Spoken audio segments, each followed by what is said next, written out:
Good morning student. My name is Bhavani Singh and welcome to your channel Physics by BS Kelawat. देखो student, आज की जो class है वो इंग्लिश मीडियम के लिए है और हम यूनिट नंबर फर्स्ट पढ़ रहे हैं electrostatic. It means study of charges at rest. और हमने इलेक्ट्रोस्टैटिक का सेकंड चैप्टर स्टार्ट किया है, Gauss law and their application. और इस चैप्टर नंबर सेकंड पर अब तक हम दो लेक्चर कर चुके हैं। और जो प्रीवियस लेक्चर था उसमें हमने क्या पढ़ा था, उसमें हमने कंटिन्यूअस चार्ज डिस्ट्रीब्यूशन के बारे में हमने पढ़ा था कि कंटिन्यूअस चार्ज डिस्ट्रीब्यूशन क्या होता है और उसके कितने टाइप्स होते हैं। तो हमने उसमें 3 टाइप्स पढ़े थे, linear charge distribution, surface charge distribution और वॉल्यूम चार्ज डिस्ट्रीब्यूशन, जिसको हम लैम्डा, लीनियर चार्ज डिस्ट्रीब्यूशन को लैम्डा से लिखा करते थे, it means charge per unit length. और सरफेस चार्ज डिस्ट्रीब्यूशन को हम सिग्मा से लिखते थे और उसका डेफिनेशन क्या थी, charge per unit surface area. और लास्ट में था हमारे पास वॉल्यूम चार्ज डिस्ट्रीब्यूशन, जिसे हम लिखते the charge per unit volume. ठीक है। और उसके बाद हमको यह पता है कि किसी भी पॉइंट चार्ज के कारण r डिस्टेंस पर जो इलेक्ट्रिक फील्ड इंटेंसिटी होती है दैट इज kq/r²। ठीक है। मगर अब हम जो पढ़ रहे हैं वो हम पढ़ रहे हैं कंटिन्यूअस चार्ज डिस्ट्रीब्यूशन। मतलब अगर किसी लाइन, सरफेस या वॉल्यूम पर अगर कंटिन्यूअसली चार्ज अगर डिस्ट्रीब्यूट है ना, लार्ज नंबर ऑफ चार्ज अगर है, तो उसके कारण हम इलेक्ट्रिक फील्ड इंटेंसिटी कैसे कैलकुलेट करते हैं। आपको पता है कि कूलम्स लॉ हम कहां अप्लाई करते हैं, जहां पर 2 पॉइंट चार्जेस के लिए हम कूलम्स लॉ अप्लाई करते हैं। मगर यहां पर तो मल्टीपल चार्जेस होंगे, it means large number of charge होंगे। तो उसके कारण इलेक्ट्रिक फील्ड इंटेंसिटी कैसे निकालते हैं वो हमने प्रीवियस क्लास में देखा था। लीनियर चार्ज के कारण भी देखा, सरफेस चार्ज के कारण भी देखा और वॉल्यूम चार्ज डिस्ट्रीब्यूशन के कारण भी हमने इलेक्ट्रिक फील्ड इंटेंसिटी कैलकुलेट करना सीखा। तो आज हम क्या पढ़ने वाले हैं, जो लास्ट क्लास में हमने कंटिन्यूअस चार्ज डिस्ट्रीब्यूशन देखा था उस पर आज हम न्यूमेरिकल्स करने वाले हैं। ठीक है। ये आज की जो क्लास होगी उसमें हम एनसीईआरटी के लेवल के कुछ न्यूमेरिकल्स करेंगे और नेक्स्ट क्लास जो होगी वो भी न्यूमेरिकल बेस्ड होगी, उस पर हम कुछ एडवांस लेवल के न्यूमेरिकल ट्राई करेंगे। ठीक है। तो आज हम स्टार्ट कर रहे हैं कंटिन्यूअस चार्ज डिस्ट्रीब्यूशन पर न्यूमेरिकल्स। क्लियर है। तो देखिए आज का फर्स्ट न्यूमेरिकल क्या है, आपको दे रखा है। देखो ये जो मैं अभी आपको न्यूमेरिकल बता रहा हूं, ये आप इसको डेरिवेशन के फॉर्म में भी ले सकते हो, बोर्ड क्लास में इसको डेरिवेशन के फॉर्म में भी पूछा जा सकता है और ये अपने आप में न्यूमेरिकल भी है। क्लियर है। तो देखो बहुत इंपॉर्टेंट भी है ये। On a ring of radius r, charge q is uniformly distributed. Find the intensity of electric field at a point on the axis of the ring located at a distance x from its center. Examine the result obtained for x greater than r. क्या पूछा गया, देखो सबसे पहले हम इसका diagram draw करेंगे, यहीं से सारे कंसेप्ट क्लियर होंगे। इसमें यह बोला गया है कि आपको एक रिंग दे रखी है। रिंग आप समझते होंगे, एक रिंग होती है। ठीक है। अब रिंग, इट मींस इस रिंग को मैं यहां पर इस व्हाइट बोर्ड पर कैसे ड्रॉ कर रहा हूं वो देखना। इस रिंग को मैं ऐसे ड्रॉ करूंगा यहां पे। ठीक है। अब ये तो 2D है, इसमें आपको ऐसे दिखेगी, मींस इस रिंग को मैं ऐसे रखूंगा। ठीक है। तो देखिए यहां पर हमने एक रिंग प्लेस कर देते हैं हम। ये हमने एक यहां पर एक रिंग रख दी। ठीक है। इस रिंग को मैंने ऐसे रखा गया, बोर्ड के परपेंडिकुलर इस रिंग को मैंने रखा है। ठीक है। इस बात को ध्यान रखना। अच्छा, इस रिंग की जो रेडियस है वो रेडियस आपको r दे रखी है। क्या पूछा गया, जैसे कि ये रिंग है आपके पास, ये रिंग है ऐसे। ठीक है। परपेंडिकुलर रखी गई है इस तरह से। ठीक है। और इस रिंग के एक्सिस, मतलब ये वाला एक्सिस, इससे x डिस्टेंस पर कोई p पॉइंट है, इस पर आपको इलेक्ट्रिक फील्ड इंटेंसिटी कैलकुलेट करनी है। क्लियर है। इस p पॉइंट पर आपको इलेक्ट्रिक फील्ड इंटेंसिटी कैलकुलेट करनी है। ठीक है। तो ये हमारा काम है। देखो, और इस पर क्या है, इस पर यूनिफॉर्मली चार्ज डिस्ट्रीब्यूट है। अब मुझे बताओ ये रिंग जो है, अगर इस रिंग को हम, इस रिंग पर किस तरह का चार्ज डिस्ट्रीब्यूट है, तो इस पर लीनियर चार्ज डिस्ट्रीब्यूशन है। अगर इस रिंग को मैं कट करके लंबा कर देता हूं, ठीक है, इस तरह से, तो ये एक लाइन की तरह दिखेगा आपको। It means linear charge distribution इस रिंग के ऊपर होगा। ठीक है। सरफेस तो होती नहीं रिंग की और नहीं इसके अंदर कोई वॉल्यूम है। ठीक है। रिंग का मतलब लीनियर चार्ज डिस्ट्रीब्यूशन है, मतलब। ठीक है। तो देखो इस पर टोटल चार्ज आपको दे रखा है q और इसका लीनियर चार्ज डिस्ट्रीब्यूशन जो है दैट इज लैम्डा आपके लिए हो जाएगा। ठीक है। और इसकी रेडियस r है। अब हम क्या करेंगे, देखो अब इस पूरी रिंग के चार्ज डिस्ट्रीब्यूशन के कारण इस P पॉइंट पर आप एक साथ तो इलेक्ट्रिक फील्ड इंटेंसिटी कैलकुलेट नहीं कर सकते हो, तो इसको आपको क्या करना होगा, हमारे पास जो कंसेप्ट है वो पॉइंट चार्ज वाला है, ठीक है। तो हम क्या करते हैं, इस रिंग पर एक स्मॉल एलिमेंट लेते हैं, ठीक है। इस रिंग पर मैं यहां पर एक स्मॉल एलिमेंट लेता हूं, इस स्मॉल एलिमेंट को हम यहां पर लिख देंगे dl। क्या लिख देंगे, स्मॉल एलिमेंट को हम यहां लिख देंगे dl, और इस dl पर जो चार्ज है वो हो जाएगा dq। कितना हो जाएगा, dq चार्ज हो जाएगा, ठीक है। तो पहले हम क्या करेंगे, इस dq चार्ज के कारण इस P पॉइंट पर इलेक्ट्रिक फील्ड इंटेंसिटी कैलकुलेट कर लेंगे, और फिर हम इंटीग्रेट कर देंगे पूरी की पूरी रिंग के कारण इलेक्ट्रिक फील्ड इंटेंसिटी कैसे कैलकुलेट की जाती है। तो देखो हम क्या करते हैं, दो एलिमेंट लेते हैं, एक तो इस रिंग के अपर हाफ पर, एक लोअर हाफ पर। तो एक हम क्या करेंगे, अगर कोई कंपोनेंट्स बनेंगे तो वहां हमको हेल्प करेगा। हम क्या करेंगे, एक एलिमेंट यहां ले लेते हैं dl, और इस पर जो चार्ज डिस्ट्रीब्यूट है वो dq है, ठीक है। अब देखिए, अब इस dq चार्ज के कारण इस P पॉइंट पर इलेक्ट्रिक फील्ड इंटेंसिटी है, उसको हम ले लेते हैं, एक स्मॉल चार्ज है dE, तो हम ले लेंगे dE1। क्या मान लेंगे, हम मान लेते हैं कि इस dq चार्ज के कारण इस पॉइंट पर इलेक्ट्रिक फील्ड इंटेंसिटी है dE1, फाइन। और इसको हम थोड़ा सोल्व करने के लिए हम यहां पर क्या करते हैं, हॉरिजॉन्टल और परपेंडिकुलर लाइंस ड्रॉ कर देते हैं, ठीक है। ये dE1 आ गया, ये एंगल अगर थीटा होगा तो इसको भी हम थीटा अज्यूम कर सकते हैं। इसी तरह से देखना, इस लोअर हाफ पर जो आपने dl एलिमेंट लिया है, उस dq चार्ज के कारण इस पॉइंट पर इलेक्ट्रिक फील्ड इंटेंसिटी हो जाएगी dE2। कोई दिक्कत नहीं है, ओके। अगर ये एंगल भी थीटा है और तो ये एंगल भी कितना हो जाएगा, थीटा हो जाएगा। देखिए अब ये रेडियस r है, तो आपको पता है ये भी r ही होगी, ठीक है, और ये डिस्टेंस x है।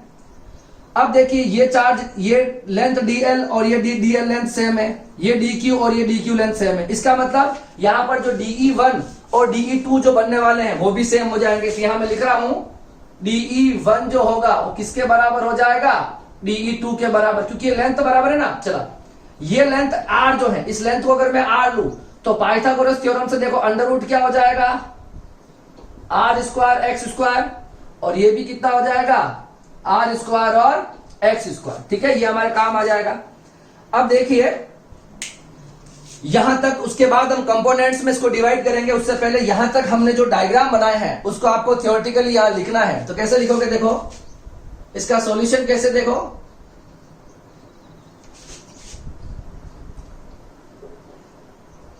a ring having radius r and charge q। एक रिंग है जिसकी रेडियस r है और चार्ज q है, तो लीनियर चार्ज डिस्ट्रीब्यूशन से लैम्डा कितना हो जाएगा, बताओ। लैम्डा हो जाएगा आपके पास q बाई आर, तो q क्या लिख लेंगे हम, r इंटू लैम्डा, फाइन। ये हो जाएगा हमारे पास, सॉरी q बाय एल, क्या हो जाएगा, q बाय एल, मतलब l क्या हो जाएगा, इस पूरी की पूरी सर्क्यूमफेरेंस। देखो अगर इस रिंग की हम dl लेते चलोगे तो ये पूरा कितना हो जाएगा आपके पास, इसको l मान ले, और सर्क्यूमफेरेंस कितनी होती है बताओ। अगर इसकी रेडियस r है तो इसकी पूरी की पूरी लेंथ कितनी हो जाएगी, 2 पाई r, यस और नो। यहां हो जाएगी q upon 2 pi r।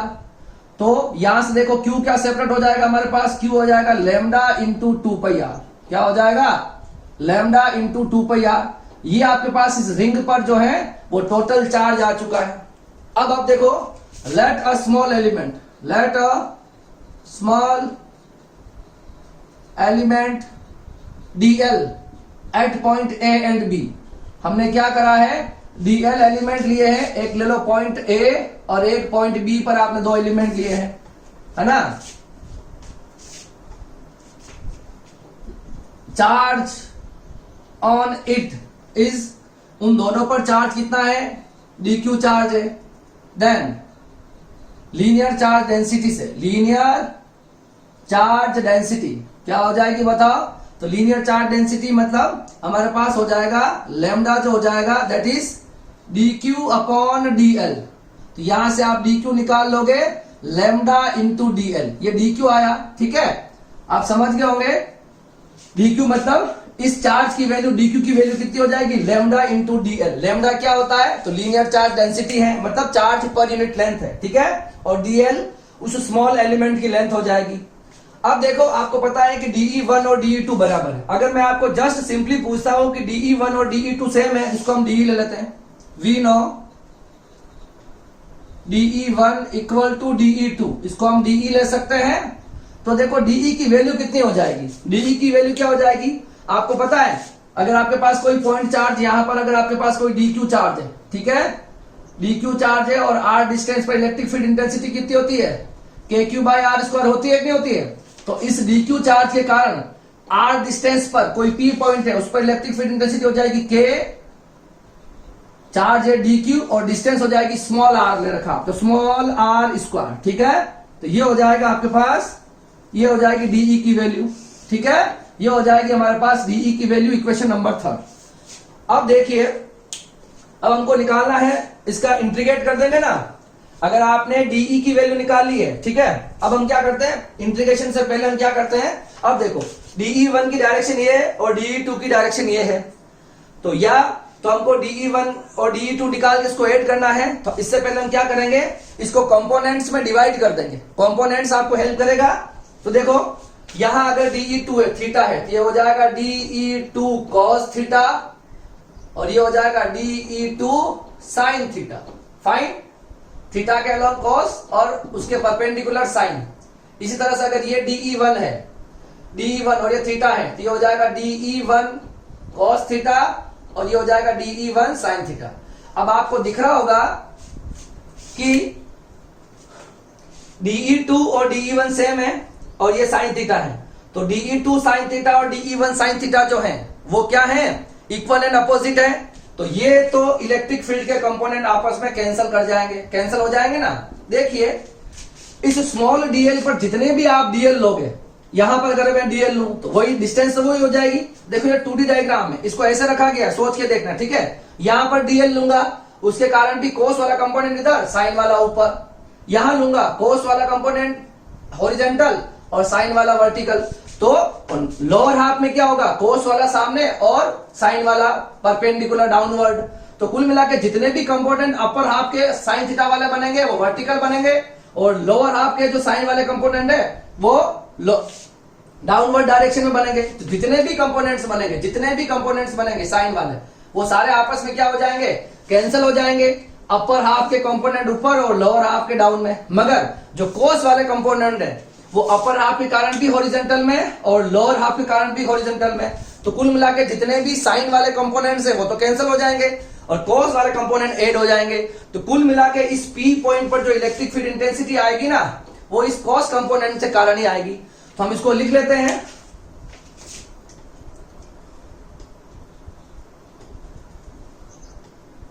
we make an component of dE1 and dE2। हमने dE1 और dE2 के कंपोनेंट्स बनाए। So dE1 sin theta and dE2 sin theta are equal and opposite, so cancelled each other. तो आपस में क्या हो जाएंगे, कैंसल हो जाएंगे ईच अदर। अब हम आगे लिखेंगे, देखो नेट इलेक्ट्रिक फील्ड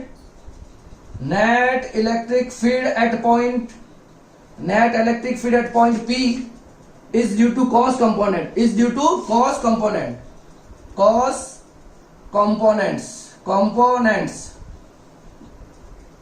ठीक है, cos components के कारण हो जाएगी।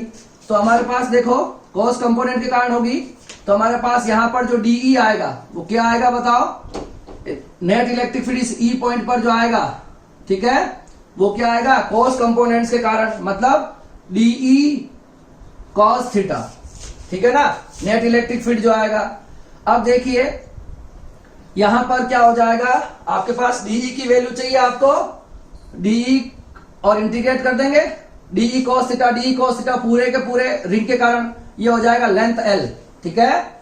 अब देखिए E equal to length L, dE की वैल्यू क्या पड़ी हमारे पास, 1/4 4 pi epsilon naught d q upon r square into cos theta. अगर देखो ये ट्राइंगल देख लो आप, इसमें कॉस थीटा निकाल लो, कॉस थीटा निकाल सकते हो ना, तो कॉस थीटा कितना आएगा देखो, क्या होता है बेस अपॉन हाइपोटेनियस, तो ये हो जाएगी बेस और ये हो जाएगा हाइपोटेनियस, मतलब x अपॉन आर, यही होगा ना।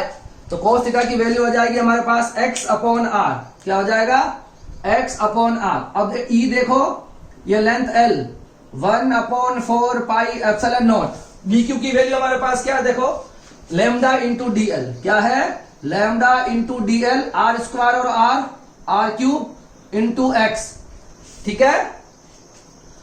अब देखो L की वैल्यू जो है अभी हम फाइंड आउट करेंगे। देखो अब हम क्या बाहर निकालेंगे, जो कांस्टेंट है 1 upon 4 pi epsilon not constant है, आपके पास आपका dl कांस्टेंट है, x जो है x कांस्टेंट है, ठीक है, ये सारी चीजें कांस्टेंट है, तो इनको हम बाहर निकालेंगे, सिर्फ dl हमारे पास वेरिएबल है, ठीक है। तो देखिए E इक्वल टू क्या हो जाएगा 1 upon 4 pi epsilon naught, lambda constant है, आपके पास लेंथ x कांस्टेंट है, और r की वैल्यू कितनी है बताओ, r की value under root r square x square, ये हो जाएगा under root r square x square का होल क्यूब हो जाएगा, इंटू क्या बच गया हमारे पास, ठीक है 1 upon 4 pi epsilon naught lambda into x r cube, और ये बच जाएगा हमारे पास dl, ठीक है, ये हो जाएगा हमारे पास dl,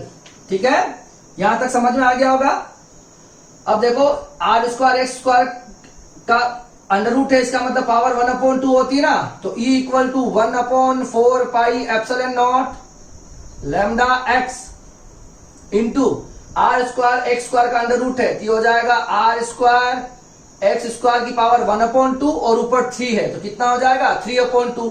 अब मुझे बताओ ये इसकी वैल्यू क्या हो जाएगी बताओ, यहां पर मैं लिख रहा हूं, ये इसकी वैल्यू कितनी हो जाएगी बताओ, ये L इंटू dl, देखो ये dl dl dl dl पूरी की पूरी रिंग पर कैलकुलेट करोगे, इसकी सर्क्यूमफेरेंस आ जाएगी, और सर्क्यूमफेरेंस हो जाएगी इसकी 2 पाई r, ठीक है। तो इसका जो सॉल्यूशन हो जाएगा इस dl इंटीग्रेशन का कितना हो जाएगा 2 पाई r, कितना हो जाएगा 2 पाई r, फाइन, यहां तक क्लियर है। अब देखो इसको सोल्व करना है सिर्फ, अगर आपने कॉपी कर लिया हो तो मैं थोड़ा रब कर रहा हूं यहां से, ठीक है, क्लियर है, ये क्वेश्चन है ऊपर, इस क्वेश्चन को मैं रब कर रहा हूं, देखिए अब क्या हो जाएगा, अगर आपको दिख रहा हो तो lambda into 2 pi r, lambda into 2 pi r को क्या लिखा जा सकता है, लैम्डा इंटू 2 पाई आर को क्यू लिखा जा सकता है, क्या लिखा जा सकता है, मैंने कैपिटल क्यू लिया तो कैपिटल क्यू ले लेते हैं, ठीक है। तो देखो E equal to 1 upon 4 pi epsilon naught lambda into 2 pi r को क्यू लिया है, बाहर हो जाएगा x अपॉन ये हो जाएगा आर स्क्वायर एक्स स्क्वायर की पावर 3/2, ये आपका सॉल्यूशन हो जाएगा, ठीक है, ये हमारे पास सॉल्यूशन हो जाएगा, ठीक है। तो अगर आपके पास कोई रिंग है रेडियस r की जिस पर q चार्ज है, उसके एक्सिस पर x डिस्टेंस पर अगर आपको इलेक्ट्रिक फील्ड इंटेंसिटी कैलकुलेट करनी है, तो वो आपके पास क्या हो जाएगी 1 upon 4 pi epsilon naught qx upon r square x square की पावर 3/2। अब इसमें आपको एक कंडीशन और दे रखी थी लास्ट में क्वेश्चन के, कि आपको एक रिजल्ट फाइंड आउट करना है, अगर आपकी जो x है वो अगर रेडियस से काफी बड़ी हो जाए, है ना, तब तो क्या करेंगे, अगर आपकी ये डिस्टेंस x है, अगर ये इस रेडियस से काफी बड़ी है, तो आपको पता है कि हम इस r को क्या कर सकते हैं, r को हम नेग्लेक्ट कर सकते हैं, मतलब r टेंड्स टू 0 लिख सकते हो आप, ठीक है। तो इस फॉर्मेट में जहां पर देखो अगर x बहुत बड़ी है और r बहुत स्मॉल क्वांटिटी है, तो इन दोनों को अगर ऐड करोगे ज्यादा कोई फर्क नहीं पड़ेगा, तो आप इस r को यहां से आपको r को रिमूव कर देना है, तो 1 upon 4 pi epsilon naught qx, इस r को 0 कर दोगे तो यह बच जाएगा एक्स स्क्वायर की पावर 3/2, ठीक है, ये 2 से 2 कैंसिल हो जाएगा, तो हमारे पास फाइनल आंसर आ जाएगा 1 upon 4 pi epsilon naught qx upon x cube, और एक्स क्यूब हुआ तो ऊपर x और 1 कैंसिल हो जाएगा, तो नेट आंसर क्या आ जाएगा हमारे पास, नेट आंसर आ जाएगा हमारे पास 1/4πε0 Q इंटू एक्स स्क्वायर। ठीक है, देखो अब आपको ये अगर आंसर दिख रहा हो, इस आंसर से आपको क्या पता चल रहा है? देखो ये आंसर किस तरह का है, किसी पॉइंट चार्ज Q के कारण r डिस्टेंस पर इलेक्ट्रिक फील्ड या x डिस्टेंस पर इलेक्ट्रिक फील्ड इंटेंसिटी कितनी होती थी, KQ/r²। यहां x में लिया है तो KQ/x²। अभी हमने रिंग लिया है, तो रिंग में भी हमने क्या किया, इस रिंग को अगर आप बहुत दूर से ऑब्जर्व करो, मतलब इस x डिस्टेंस को आप बहुत दूर ले जाओ, तो अगर ऑब्जर्वर बहुत दूर हो जाएगा तो उसके लिए रिंग एक पॉइंट चार्ज की तरह बिहेव करेगी, और पॉइंट चार्ज का सॉल्यूशन क्या होता है, r डिस्टेंस पर KQ/r²। यहां x में लिया है तो ये KQ/x² हो गया। ठीक है, तो ये एक पॉइंट चार्ज की तरह ही दिखेगा, अगर ऑब्जर्वर दूर है तो उसका सॉल्यूशन इसी तरह से आना चाहिए। हमने देखो यहां यही तो किया है, इस x को अगर हमने r से बहुत ज्यादा बड़ी ले ली, तो अगर ऑब्जर्वर बहुत दूर चला गया तो ये एक पॉइंट चार्ज की तरह दिखेगा उसको, और पॉइंट चार्ज का सॉल्यूशन यही तो होता है। तो देखिए ये क्वेश्चन जो है बहुत इंपॉर्टेंट क्वेश्चन है, और ये डेरिवेशन भी है, तो आपको इसको बहुत अच्छे से कर लेना चाहिए। ठीक है, तो सबसे पहले आपको ध्यान ये रखना है कि कंपोनेंट्स में डिवाइड करना है, और साइन के कंपोनेंट जितने भी बनेंगे इस पूरी रिंग पर, जितने ऊपर बनेंगे उतने नीचे बनेंगे, तो सारे कैंसिल हो जाएंगे, और कॉस के कंपोनेंट आपके हॉरिजॉन्टल डायरेक्शन है ना, अवे फ्रॉम द सेंटर बनेंगे, वो सारे ऐड हो जाएंगे। तो ये इक्वेशन अगर आपसे बन जाती है, ये वाली इक्वेशन, ठीक है, DE cos थीटा, तो DE की वैल्यू आपके पास यहां से होती है, और cos थीटा की वैल्यू आप इसमें पाइथागोरस थ्योरम लगा के यहां से निकाल सकते हो, मतलब सॉरी ट्रिग्नोमेट्रिक इक्वेशन लगा के यहां से निकाल सकते हो, और उसको यहां सोल्व कर दोगे। ठीक है, और ये हमारा फाइनल सॉल्यूशन हो जाएगा। अब जो कंपटीशन की तैयारी कर रहे हैं या बोर्ड लेवल के बच्चे भी हैं, तो उसको ये सॉल्यूशन आपको याद होना चाहिए। ये सॉल्यूशन किसका है, तो अगर कोई रिंग है रेडियस r की, उस पर Q चार्ज यूनिफॉर्मली डिस्ट्रीब्यूटेड है, और उसके एक्सिस पर x डिस्टेंस पर आपको इलेक्ट्रिक फील्ड इंटेंसिटी कैलकुलेट करनी है, तो ये आंसर आएगा KQx/r²x² 3/2। ठीक है, नेक्स्ट न्यूमेरिकल मैं करवा रहा हूं, उसके लिए आपको ये डेरिवेशन, ये आंसर याद होना चाहिए। ठीक है, और बाकी स्पेशल केस पढ़ो अगर ये, तो उसका आंसर एक पॉइंट चार्ज की तरह वाला हो जाएगा। क्लियर है, इसको आप कॉपी करो। अब हम करेंगे न्यूमेरिकल नंबर सेकंड। फाइन, देखिए अब न्यूमेरिकल नंबर सेकंड क्या कह रहा है, the radius of both uniformly charged ring and a sphere is r, both have a charge q on them. The center of the sphere is located on the axis of a ring and at a distance of r√3 from the center. Find the value of electric force between sphere and the ring. बहुत easy question है। क्या बोल रखा है, एक आपको ring दे रखी है, एक आपको स्पीयर दे रखा है। रिंग मीन्स ये इस तरह से एक रिंग दे रखी है आपको, ठीक है, और इस पर B चार्ज जो है Q चार्ज है, और इस रिंग से कितनी डिस्टेंस पर, r√3, मतलब x इक्वल टू हो गया r√3 डिस्टेंस पर क्या है, स्पीयर का सेंटर आना चाहिए। r√3 पर एक स्पीयर का क्या आ गया, स्पीयर का एक सेंटर हो गया। ठीक है, इसको हम P ले लेंगे, ठीक है, इसको O ले लेते हैं, और उसकी रेडियस, अगर इसकी रेडियस B सेम है और उसकी रेडियस B सेम है, इस पर भी कितना चार्ज है, Q चार्ज है। ठीक है, दोनों पे सेम चार्ज है। ठीक है, देर का सेम चार्ज है, और बोला कि ये गया है कि इस रिंग का जो एक्सिस है, उस एक्सिस से कितनी डिस्टेंस पर, r√3 डिस्टेंस पर स्पीयर का सेंटर है। तो ये इस तरह से कुछ डायग्राम हो जाएगा। आपसे पूछा ये गया है कि दोनों के बीच में कितना फोर्स लगेगा, ये कैलकुलेट करना आना चाहिए। अब देखिए, फोर्स कैलकुलेट करने के लिए अगर आपको ध्यान में हो तो आपको किसकी रिक्वायरमेंट होगी, देखो F इक्वल टू क्या होता है, Q इंटू E। अब चार्ज तो आपको Q दे रखा है, अगर आप इलेक्ट्रिक फील्ड इंटेंसिटी निकाल लो तो आप क्या निकाल सकते हो, दोनों के बीच में फोर्स निकाल सकते हो। ऐसे ही होगा। अगर आपको ध्यान में हो तो अभी हमने जो न्यूमेरिकल किया था, उस न्यूमेरिकल का क्या कंसेप्ट था, इस रिंग से x डिस्टेंस पर कोई P पॉइंट था, उस P पॉइंट पर इलेक्ट्रिक फील्ड इंटेंसिटी कितनी आई थी, तो वो हमारे पास आई थी 1/4πε0।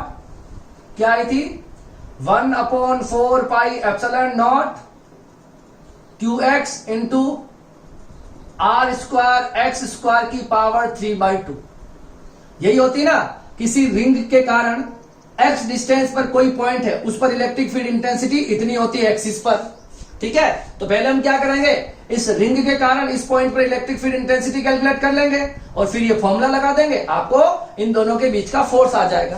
क्लियर है, तो हमको पता है electric field intensity at distance x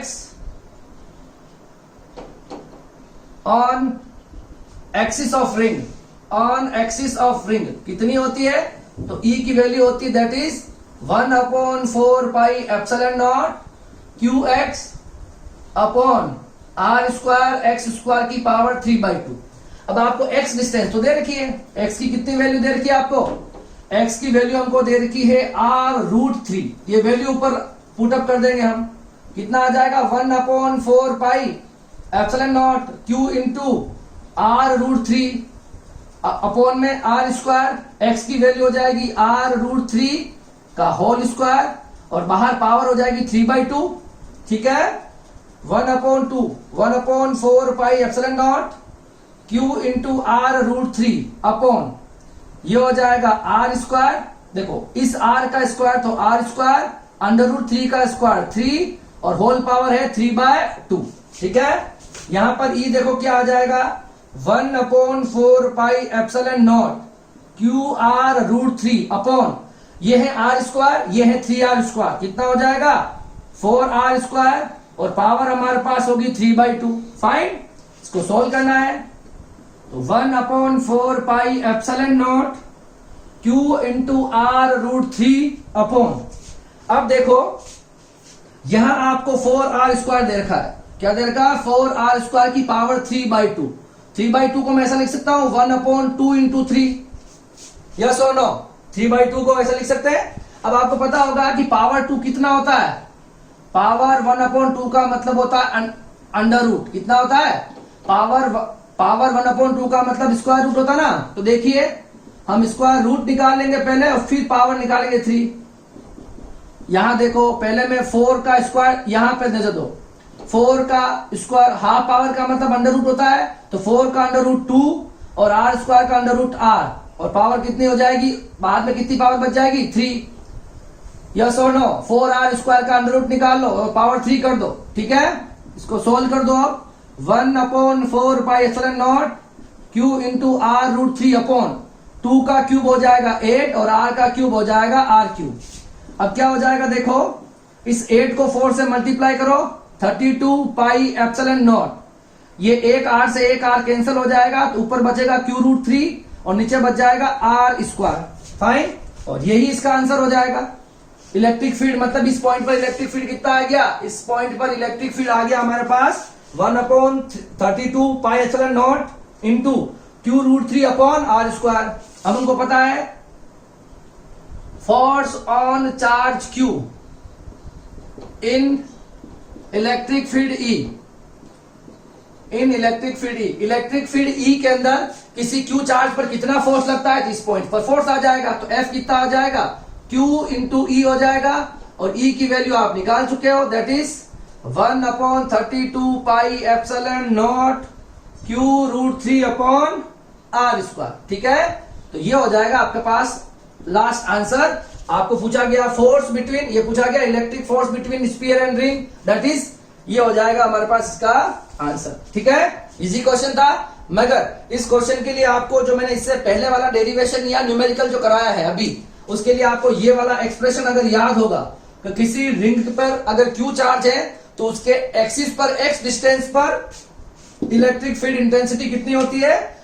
KQX upon r² x² की पावर 3/2 ये आता है। तो सिंपली यहां पर x की वैल्यू 3/r√3 दे रखी है, रखो और आप E निकाल लो।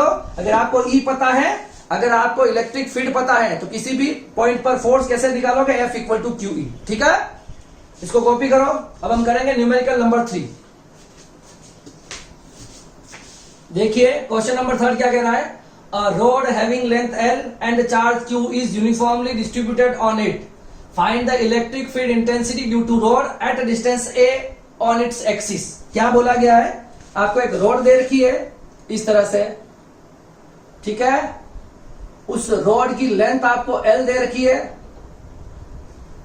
ठीक है, आपसे क्या पूछा गया है? आपसे पूछा गया है और Q इस रोड पर कितना चार्ज है? Q चार्ज है और आपको पता है इस पर लीनियर चार्ज डिस्ट्रीब्यूशन होगा, दैट इज लैम्डा।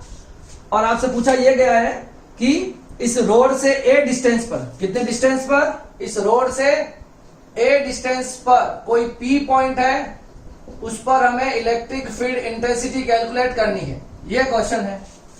अब इसमें आप क्या करोगे, देखो अब आप पूरी की पूरी रोड के कारण इस पॉइंट पी पर इलेक्ट्रिक फील्ड एक साथ कैलकुलेट नहीं कर सकते हो, ठीक है।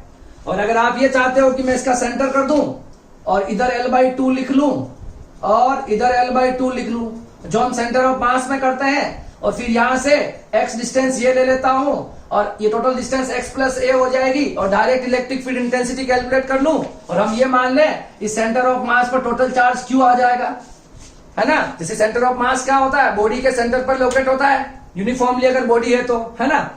तो हम ये कंसेप्ट यूज करके और डायरेक्ट हम आंसर लिख लें KQ by x plus a का होल स्क्वायर। ऐसा कर सकते हैं क्या? तो ऐसा हम इसमें नहीं कर पाएंगे।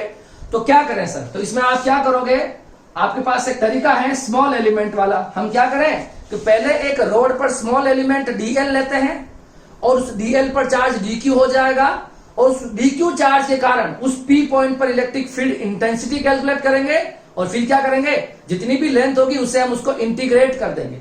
ये तरीका सबसे बेस्ट है और इसी से ये क्वेश्चन होगा। हम क्या करते हैं, यहां पर एक स्मॉल एलिमेंट लेते हैं dl, कितना लेते हैं dl, और dl पर चार्ज कितना हो जाएगा dq।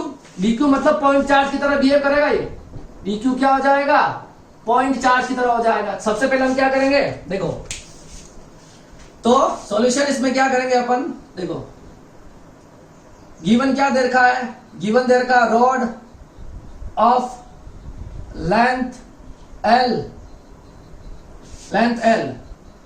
चार्ज कितना दे रखा है Q, और लीनियर चार्ज डेंसिटी कितनी हो जाएगी आपके पास, लीनियर चार्ज डेंसिटी हो जाएगी हमारे पास लैम्डा। अब हम क्या करेंगे, देखो we want to calculate electric field intensity at point P which is located at distance A, हमको क्या करना है, A डिस्टेंस पर जो P पॉइंट है उस पर हमको इलेक्ट्रिक फील्ड इंटेंसिटी कैलकुलेट करनी है। हमने क्या लिया, तो देखो let small element dl and charge dq on length dl, ठीक है। हमने क्या लिया, एक dl एलिमेंट लिया जिस पर dq चार्ज है, तो इलेक्ट्रिक, और ये डिस्टेंस कितनी ले लेते हैं, यहां से हम इसकी डिस्टेंस ले लेते हैं x, कितनी मान ले, इस dl एलिमेंट से जो p पॉइंट है वो x डिस्टेंस दूर है, ठीक है। तो electric field intensity at point P due to charge dq, at point P due to charge dq, charge dq के कारण P पॉइंट पर इलेक्ट्रिक फील्ड इंटेंसिटी कितनी हो जाएगी, आपको पता है किसी चार्ज q के कारण r डिस्टेंस पर इलेक्ट्रिक फील्ड इंटेंसिटी होती है KQ बाई r स्क्वायर, ठीक है। तो हमने स्मॉल एलिमेंट से लिखा है, तो dE कितना हो जाएगा, K dq अपॉन, और लेंथ हमने कितनी ले रखी है, x ले रखी है, तो ये हो जाएगा x स्क्वायर, ठीक है। अब हम इसका क्या करेंगे, इंटीग्रेशन कर देंगे। इंटीग्रेट कहां से कहां करोगे, देखो ये पूरी की पूरी रोड है, उसको आपको x की फॉर्म में लिखना है। तो यहां इस पॉइंट पर x की वैल्यू कितनी बताओ, यहां से यहां की लेंथ a है ना, तो x की वैल्यू a से लगाकर लिमिट क्या हो जाएगी, x की वैल्यू यहां पर आओगे तब तक क्या हो जाएगा a प्लस, और ये लेंथ कितनी है l। लिमिट समझ में आ रही है आपको, x की जो लिमिट लगाओगे कहां से लगाओगे, यहां पर x की वैल्यू कितनी है बताओ a, और यहां पर x की वैल्यू a प्लस l है, ठीक है। तो ये लिमिट हो जाएगी आपके पास a to a plus l, ठीक है। इंटीग्रेट कर दे इसको, dE upon k dq upon x square, और लिमिट कहां से कहां आ जाएगी बताओ, a से लगाकर a प्लस l तक। अच्छा, अब आपको पता है इसका हम क्या करेंगे, देखो लेमडा निकालना था, तो लेमडा में यहां निकाल के रख रहा हूं, lambda charge per unit length, dq charge है किस पर, dl लेंथ पर, तो dq की वैल्यू कितनी हो जाएगी, लेमडा इंटू dl, ठीक है। तो dq की वैल्यू यहां रख देंगे हम, देखो डी को इंटीग्रेट करेंगे तो ई आ जाएगा और ये हो जाएगा ए से लगाकर ए प्लस एल, के का के है, डी क्यू की वैल्यू हो जाएगी lambda into D L upon x square. ठीक है, अब देखो आपके पास ओके सॉरी यहां पर डीएल नहीं आएगा, ये लेंथ कितनी है D q upon D x आएगा ना, चार्ज पर यूनिट लेंथ, पर इसकी जो स्मॉल एलिमेंट को मैंने यहाँ पर dx से ले रहा हूं। किससे ले रहा हूं? क्योंकि ये लेंथ मैंने किसमें ली है, x में ली है ना, स्मॉल एलिमेंट को मैं dx से ले रहा हूं। ठीक है, एक dx एलिमेंट लिया है तो मैंने यहाँ पर एक dx एलिमेंट लिया था और चार्ज dq हो गया था उस पर। ठीक है, electric field intensity at point P due to charge dq find, ये सही है। तो dq अपॉन dx हो जाएगा, ये हो जाएगा लैम्डा इंटू dx। देखो सोचो मैंने यहाँ पे dx क्यों लिया है, क्योंकि dx के अलोंग तो है ना, इससे कितनी डिस्टेंस पर है, x डिस्टेंस पे है, तो ये कितना हो जाएगा एलिमेंट, dx ही तो होगा। तो यहाँ पर क्या आ जाएगा लैम्डा इंटू dx। ठीक है, अब क्या क्या कांस्टेंट है, k कांस्टेंट है, लैम्डा कांस्टेंट है। ठीक है, तो कितना आ जाएगा, इस x स्क्वायर को ऊपर भेजोगे तो x की पावर -2 इंटू dx। अगर आपको इंटीग्रेशन पता हो x की पावर n का, तो x की पावर n+1 अपॉन n+1 होता है, यस और नो। तो x की पावर -2 इंटीग्रेशन कितना हो जाएगा k लैम्डा, तो x की घात -2 +1 और -2 +1 होगा ना, x की पावर n की वैल्यू -2 है ना, तो x n+1 यही तो आंसर आएगा और लिमिट आ जाएगी a से a प्लस एल। क्लियर है? देखो अब e की वैल्यू देखो कितना है, k लैम्डा और x की पावर -1 अपॉन x की पावर -1 और ये हो जाएगा 8 से a प्लस एल। ठीक है, माइनस को आगे मल्टीप्लाई करते हैं तो ये हो जाएगा -k लैम्डा और x की घात, x की पावर -1 को नीचे लाएंगे तो 1 अपॉन x हो जाएगा और ये हो जाएगा a प्लस एल। लिमिट रख दो पहले अपर लिमिट और ये लोअर लिमिट, पहले हम अपर लिमिट रखेंगे तो अपर लिमिट क्या आ जाएगी 1 upon a plus L minus, फिर लोअर लिमिट रखेंगे तो 1 अपॉन a, इस माइनस को अंदर मल्टीप्लाई करेंगे तो 1 अपॉन a आगे आ जाएगा और a प्लस एल पीछे चला जाएगा। ठीक है, तो 1 upon a minus 1a upon L. ठीक है, ये आ जाएगी आपके पास टोटल इलेक्ट्रिक फील्ड इंटेंसिटी। ठीक है, तो देखिए एक आपको L लेंथ पर Q चार्ज डिस्ट्रीब्यूटेड है, उस L लेंथ की रोड के कारण आपको A डिस्टेंस पर इलेक्ट्रिक फील्ड इंटेंसिटी कैलकुलेट करनी थी। तो हमने क्या किया, हमने एक dx एक एलिमेंट लिया जिस पर हमने dq चार्ज माना और पहले हमने dq चार्ज के कारण P पॉइंट पर इलेक्ट्रिक फील्ड इंटेंसिटी कैलकुलेट कर ली, that is k dq upon x square. ठीक है, लिमिट जो हो जाएगी यहाँ पर x की वैल्यू a है और यहाँ पर x की वैल्यू a प्लस एल है। ये आप लोअर लिमिट अपर लिमिट का यूज करोगे, यहाँ पर dq की वैल्यू लीनियर चार्ज डिस्ट्रीब्यूशन, इस पर देखो आप ये वाला। ठीक है, तो टोटल लैम्डा कैसे आएगा, चार्ज पर यूनिट लेंथ, तो dq चार्ज है इस पर dx लेंथ पर, तो dq की वैल्यू हो जाएगी लैम्डा dx, यहाँ पर रखना है और लिमिट रख के आंसर निकालना है। ठीक है, छोटा सा इंटीग्रेशन यूज हुआ है, दैट इज x की पावर n, उसका आंसर होता है x n+1 अपॉन n+1। ठीक है, अब देखिए अभी जो मैंने क्वेश्चंस कराए हैं ये हमने पढ़े हैं कंटिन्यूअस चार्ज डिस्ट्रीब्यूशन पर, जो इजी न्यूमेरिकल बनते हैं, एनसीईआरटी लेवल के सारे क्वेश्चन आपको इस मेथड से आपसे हो जाएंगे। ठीक है, और अब हम मिलेंगे नेक्स्ट क्लास में और नेक्स्ट क्लास में हम कुछ अच्छे क्वेश्चंस और करेंगे जो एडवांस लेवल तक के होंगे। ठीक है, तो आज की क्लास के लिए इतना ही, थैंक यू सो मच, हम मिलते हैं नेक्स्ट क्लास में।